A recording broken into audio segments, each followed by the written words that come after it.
اس سے دو چار باتیں کرتے ہوئے میں اس بات پر آؤں گا۔ میں یہ چاہتا ہوں کہ سب سے پہلے تو آپ اپنے بارے میں سوچیں کہ آپ آخر اس زمانے میں کیا کر رہے ہیں، اور آپ خود کر رہے ہیں یا کوئی چھپی ہوئی طاقت ہے جو آپ سے کچھ کروا رہی ہے۔ آپ کو جب تک اپنا خود اپنے بارے میں، اب مشکل لفظ میں کوشش کرتا ہوں کہ نہ آئیں اردو کے، چونکہ حالانکہ دیکھیے ادب کے سلسلے میں بات یہ ہے کہ ادب ہمیشہ اچھا ادب یا ادبی کوئی بھی کارنامہ، وہ تنقید ہی کیوں نہ ہو، وہ اپنی مادری زبان میں ہی ہوتا ہے۔ بہت سے آپ کی مثالیں ایسی ہیں جو عرب تھے اور امریکہ میں رہے، وہ خلیل جبران ہوئے جو بھی، لیکن انہوں نے اپنی ہی زبان میں ادب تخلیق کیا۔ پھر اگر ہم ہندوستان کے حوالے سے دیکھیں تو ٹیگور ہوں یا ہمارے پریم چند ہوں یا بہت سارے ایسے لوگ جو انگریزی کے تھے۔ اب علامہ اقبال نے ایم اے اردو میں تو نہیں کیا تھا، فلسفی کے تھے۔ عالم سرور انگریزی کے ٹیچر بھی یہاں رہے ہیں۔ اسلوم احمد انصاری انگریزی کے ہی پروفیسر تھے، ڈین چیئرمین تھے۔ یہ سب اردو کے رائٹر۔ قرۃ العین حیدر نے اردو کچھ نہیں پڑھی، جن کو گیان پیٹھ ایوارڈ ملا، وہ بھی انگریزی میں ہی انہوں نے ایم اے کیا۔ تو ہمارے یہاں کسی بھی زبان میں دیکھیے، ہمارا ہندوستان ایک ایسا ملک ہے جہاں بائی لنگول ہوئے بغیر آپ ترقی نہیں کر سکتے۔ یہاں آپ کو کم از کم 2 زبانیں اور ایسی زبانیں جو بہت رچ زبانیں ہیں وہ ضرور سیکھنی ہوں گی۔ اب ایک یہاں کی بہت رچ زبان ہے جو سنسکرت ہے، لیکن وہ نہ آپ سیکھ سکتے ہیں نہ ہم سیکھ سکتے ہیں۔ دوسری اگر کوئی رچ زبان ہے تو وہ بنگلہ ہے، لٹریچر کے لحاظ سے۔ لیکن پورے ہندوستان کے پس منظر میں دیکھیں گے تو صرف اردو ملے گی آپ کو۔ ہندی کو اگر آپ شامل کرتے ہیں تو اردو اور ہندی میں کوئی بہت زیادہ فرق نظر نہیں آئے گا، چند الفاظ کے سوا۔ اور باقی جو ہندی والوں نے شامل کیا ہے وہ بولیاں تھیں، وہ برج تھی، وہ اودھی تھی، وہ بھوجپوری تھی، وہ راجستھانی تھی، جو بھی۔ تو یہ جو ادب ہے، اگر آپ لٹریری لوگ ہیں تو آپ سب سے پہلے کم از کم 2 زبانوں پر یکساں قدرت حاصل کرنی چاہیے، اس کی کوشش کرنی چاہیے۔ اور یہ عمر ایسی ہے کہ اس میں آپ جو چاہیں وہ کر سکتے ہیں۔ اگر آپ نے اردو اور انگریزی دونوں زبانوں پر قدرت حاصل کر لی، یا کم از کم اتنا کر لیا کہ دونوں زبانوں کے ادب سے آپ اچھی طرح واقف ہو گئے، تبھی آپ کچھ کریٹو کام کر سکتے ہیں، کچھ نہ کچھ آپ لکھنے کا ارادہ کر سکتے ہیں اور اس میں کامیاب ہوں گے۔ تو دوسری بات یہ ہے کہ ادب کئی چیزوں کو کور کرتا ہے۔ اگر آپ کوئی ایک ناول پڑھتے ہیں تو آپ با ایک وقت لٹریچر بھی پڑھ رہے ہوتے ہیں، اور چونکہ اس میں تاریخی واقعات بھی ہوں گے یا اپنے زمانے کی تاریخ رقم کر رہا ہوگا وہ رائٹر، تو آپ ہسٹری بھی پڑھ سکتے ہیں۔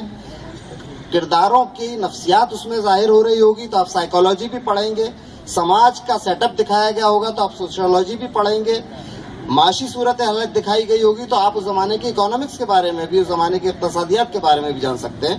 تو یہ کمپلیٹ انسان بنانے کا واحد ایک ذریعہ ہے، اور وہ بھی فکشن۔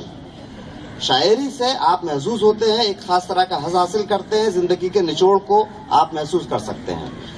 دوسری بات یہ ہے کہ اس زمانے میں، جس زمانے میں آپ کے اس کے لیے سب سے بڑی چیز ہے فلسفی یا لٹریچر، اس کے لیے سب سے بڑی چیز ہے انہماک، یعنی بالکل انوالو ہو کر آپ کوئی چیز سوچیں۔ اور تھنکنگ، جس کو ہندی میں ہندوستان میں بہت ترقی دی گئی تھی گیان اور دھیان کے نام سے، آپ سوچتے تھے جا کے۔ مذاہب بھی جو آئے، اب ہمارے ہی مذہب دیکھ لیجئے، رسول اللہ صلی اللہ علیہ وسلم کو غار حرا میں جا کے بیٹھنا پڑا۔ اللہ چاہتا تو کہیں بھی قرآن نازل ہو سکتا تھا، لیکن کتنی جنگل میں، کتنے اوپر، کتنی دور جا کے پہاڑ کے غفا میں بیٹھ کر سوچنا پڑا، اور تب وہی نازل ہوئی۔ تو سوچنے کا عمل جو ہے وہی امیجینیشن پاور کو بڑھاتا ہے، وہی سوچنے کی آپ کی طاقت کو بڑھاتا ہے، قوت کو بڑھاتا ہے۔ لیکن اگر کوئی سازش ایسی ہے جس کا نہ ہمیں علم ہے اور نہ ہمارے جو حکمراں ہیں ان کو علم ہے، اور دنیا کی کوئی پاور ایسا کام کر رہی ہے کہ آپ میں کچھ رہے نہ رہے، کم از کم سوچنے کی پاور نہ آ جائے، کسی طرح آپ میں امیجینیشن پاور نہ آ جائے، آپ اپنے بارے میں کہیں سوچنے لائق نہ ہو جائیں، تو کیا کیا جائے؟ آپ کو انفارمیشن کی بھرمار کر دی جائے، نالج نہ ہو جائے کہیں، اس لیے انفارمیشن دی جا رہی ہو، کہیں ایسا تو نہیں ہے۔ یہی پروگریسو رائٹرز کا فرائض ہیں، جو یہ کہتے ہیں کہ پروگریسو رائٹر کے یا ترقی پسند تحریک کے موضوعات یہ تھے، وہ غلط کہتے ہیں۔ ترقی پسند تحریک کے موضوعات وہ ہیں جو اس زمانے کا تقاضا ہے، وہ زمانے کا تقاضا تھا جب فساد موضوع تھا اس کا، جب بنگال کا قحط موضوع تھا. آج کا جو تقاضا ہے، اگر آپ وہ سمجھ رہے ہیں کہ آپ کے ساتھ ہو کیا رہا ہے، آپ کو مہرا بنایا جا رہا ہے، آپ کی حکومتوں کو مہرا بنایا جا رہا ہے، جو جس طرح چاہ رہا ہے، کٹ پتلی کا ناچ جو ہوتا ہے اس کی ڈور کسی اور کے پاس ہوتی ہے، اسٹیج پر کوئی اور رقص کر رہا ہوتا ہے، تو آپ کو اتنا انگیج کر دیا جائے کہ سب سے پہلے آپ کا انہماک ختم ہو، اور وہ آپ کے ہاتھ میں پوری دنیا کو دے دیا گیا ہے، آپ کی مٹھی میں پوری دنیا ہے. آپ کبھی بھی 10 منٹ بھی سوچنے کے لائق نہیں ہے. 10 منٹ آپ خالی بیٹھتے ہی نہیں ہیں. 5-10 منٹ میں آپ کے پاس یا تو فون آتا ہے، اور نہیں آتا ہے تو آپ خود انٹرنیٹ لگا لیتے ہیں. تو جب آپ سوچیں گے ہی نہیں جو موجود ہے، اب انٹرنیٹ پر دیا کس نے وہ چیز؟ وہ تو جس نے سوچا، جس نے سمجھا، جو اوریجنل تھنکر ہے اس نے دیا نا، وہ آپ کو مل رہا ہے. آپ کو کیا مل رہا ہے؟ آپ کو کوئی اوریجنل کام کرنے کا موقع نہیں دینے کے لیے وہ سب دیا جا رہا ہے. تو آپ کو سوچنا یہ ہے کہ ہمیں، جیسا کہ غضنفر صاحب نے کہا کہ توازن قائم رکھنا ہے، ہمیں بیلنس قائم رکھنا ہے، تو ہمیں کس چیز کا استعمال کتنا کرنا ہے، سب سے پہلے تو یہ سوچنا ہے. یہی آج کا کرنٹ موضوع ہے.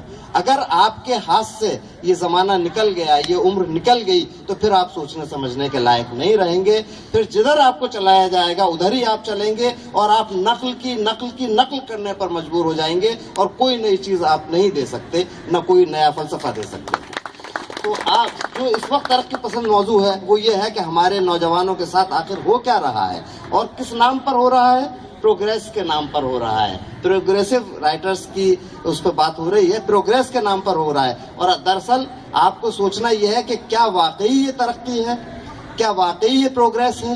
کیا واقعی یہ ڈیولپمنٹ ہے؟ یہ ایک طرح کا ایلیوژن ہے، یہ ایک طرح کا مراج ہے، سراب ہے یہ. تو اس پر اگر آپ پہنچ گئے، ہر نئی نسل پچھلی نسل سے زیادہ ذہین ہوتی ہے، آپ کے پاس تجربہ زیادہ ہے. آپ کہیں گے کہ یہ کیا بات ہے؟ ہمارے پاس، ہم نے جس زمانے میں اپنے ذہن کو بالغ پایا تھا وہ زمانہ اب سے 40 سال پہلے کا تھا. آپ نے جس زمانے میں اپنے آپ کو بالغ پایا ہے وہ 40 سال بعد کی دنیا کا زمانہ ہے. تو آپ کو زیادہ تجربہ ہوا یا ہماری نسل کو زیادہ تجربہ ہوا؟ جب آپ کو زیادہ تجربہ ہے تو آپ کے ہاتھ میں یہ ہے کہ آپ سوچیں ہم جا کدھر رہے ہیں. کیا ہمیں بھیڑیں سمجھ رکھا ہے؟ شیپس ہیں ہم کہ ایک بھیڑ جدھر کو جاتی ہے ساری بھیڑیں ادھر ہی جائیں گی؟ یا ہمارے اندر یہ صلاحیت موجود ہے کہ ہم اپنا الگ الگ فیصلہ کر سکتے ہیں کہ ہمیں کرنا کیا ہے؟ اب سب کو اگر ایک طرف لگا دیا جائے، سب کو اگر ایک کام پہ لگا دیا جائے، سب کو سوچنے سمجھنے کا مواقع ختم کر دیے جائیں، سب کو یہ کہا جائے کہ آپ نالج ہی آخر نالج کا کہیں سے کوئی وہ بھی اسٹریم بھی ہے نا، کوئی اس کا چشمہ بھی ہے، وہ نکلے گی کہاں سے؟ وہ نکالنے والی کنجی انہوں نے اپنے ہاتھ میں رکھی ہے، جن کے بارے میں آپ کو نہیں معلوم ہے کہ وہ کون سی طاقتیں ہیں، وہ کہاں ہیں، وہ کس ملک میں ہیں، وہ کیا چاہتی ہیں. پوری دنیا کو ایک رنگ میں رنگنے کے لیے سب سے پہلے انہوں نے ترقی کا ایسا نام دیا جسے گلوبل ولیج کہا گیا.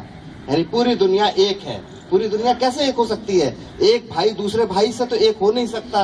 ایک سے نہ مزاج میں، نہ شکل میں، نہ صورت میں، نہ ہاتھ میں، نہ پانچوں انگلیاں ایک سے نہیں ہو سکتی. تو یہ جو دھوکہ ہے اس کے بارے میں سوچنا ہے. ہمیشہ رائٹر کو الٹی سمت میں جانا ہے، ہر ایک چیز کو شک کی نگاہ سے دیکھنا ہے، اور ہر ایک چیز پر ریسرچ کرنی ہے. ہر ایک چیز کے بارے میں جو زمانہ کہہ رہا ہے اس کی غلط سمت میں، جیسے مچھلی کو آپ نے دیکھا ہوگا جدھر دھارا بہتا ہے کبھی مچھلی ادھر نہیں بہتی. اگر ادھر بہ رہی ہے تو سمجھ لیجئے وہ مر چکی ہے.